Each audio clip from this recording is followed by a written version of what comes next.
Once upon a time, in a quiet little house on a farm in Kansas, there lived a kind and curious girl named Dorothy.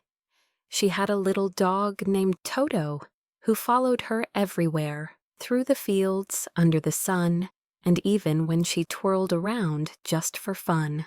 One day the wind began to howl. It wasn't just any breeze, it was a magical storm. It picked up Dorothy's house and spun it high into the sky.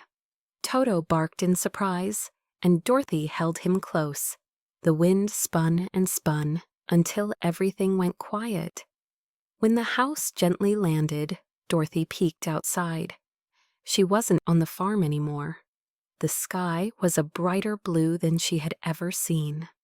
The grass sparkled like it had tiny stars inside, and right in front of her was a yellow brick road, shining in the sunlight. "Where am I?" she whispered. A kind and gentle voice answered, "You're in the land of Oz, dear child. Follow the yellow brick road to the Emerald City.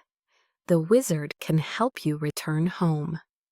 So Dorothy picked up Toto, gave a small brave smile, and took her first step on the golden path.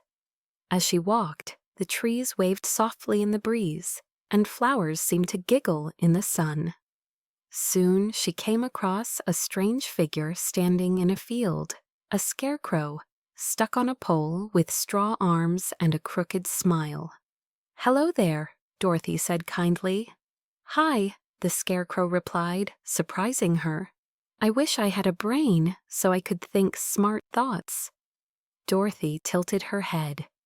"But you're already clever. You're talking, aren't you? Come with me. Maybe the wizard can help." With a cheerful nod, the scarecrow climbed down, and the two friends continued along the path. A little further down, they heard a clink-clank sound. There stood a shiny tin man, frozen in place. "Oil, please," he whispered. Dorothy found an oil can nearby and gently helped him move again. "Oh, thank you," said the Tin Man. "I wish I had a heart. I want to feel love, but I'm all metal inside." "You cared enough to ask for help," Dorothy said. "That sounds like a heart to me. Come with us." So the Tin Man joined their little group, and the three walked on, laughing, chatting, and helping each other over puddles and roots. Not long after, they heard a soft roar. Behind some tall grass was a big furry lion, trembling. "Oh dear," he whimpered. "I'm supposed to be the king of the forest, but I'm scared of everything."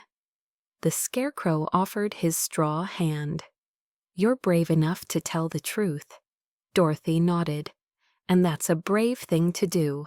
Come with us. Maybe the wizard can help." The lion gave a tiny smile and padded after them. The road wasn't always easy. Sometimes dark clouds made the path hard to see. A grumpy old witch tried to trick them with scary shadows, but they helped each other, reminding one another to stay strong and kind. They shared food, told stories, and even sang songs. And every time someone was scared or tired, another would say, "You're not alone. We're in this together." Finally, they reached the Emerald City, glowing green and bright. Inside the great hall stood the Wizard of Oz. He looked big and mysterious, but also warm and gentle. "Dorothy," he said, "you always had the power to go home. All you needed was to believe." "And what about us?" asked the Scarecrow, the Tin Man, and the Lion. The wizard smiled.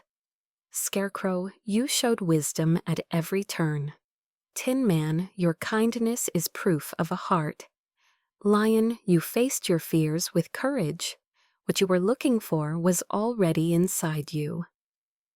Dorothy closed her eyes, hugged her friends, and whispered, "There's no place like home." In a blink, she was back in her little house on the farm, with Toto curled beside her. She looked out the window at the stars and smiled. Her journey was over, but the memories and the love stayed in her heart forever.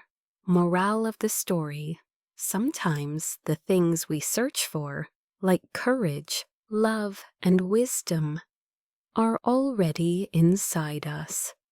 We just need the right adventure to see them.